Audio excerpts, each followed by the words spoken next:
आता शेतकऱ्यांसाठी चिंताजनक बातमी आहे। विदर्भातील सोयाबीनवर येलो मोझॅक या रोगाचं संकट सध्या ओढावलंय। येलो मोझॅकमुळे शेतकऱ्यांचं 90% सोयाबीन पीक वाया गेलंय। विदर्भातील शेतकऱ्यांचं 200 कोटींचं यामुळे नुकसान होण्याची भीती आहे। दरम्यान आर्थिक विवंचनेतनं गेल्या 3 महिन्यात नागपूर विभागामध्ये 113 शेतकऱ्यांनी आत्महत्या केल्याची माहिती आहे। याचाच आढावा घेतलाय आमच्या प्रतिनिधींनी।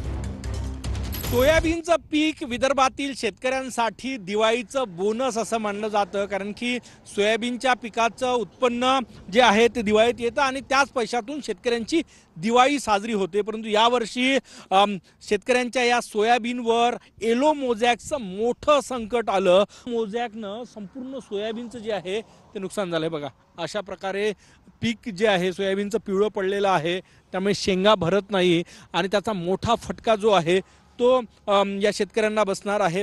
सगळ्यांचे सोयाबीन गेले होते, सगळेच। काय झालं? कारण का हे रोगच आला ना। मग आता दिवाळीचं कसं करणार? दिवाळीचं का आता पिकच नसल्यामुळे आणि त्यामुळेच शेतकरी जे आहे ते संकटात सापडलेले आहे। कॅमेरामॅन सचिन सायांसह गजानन उमाटे, TV9 मराठी,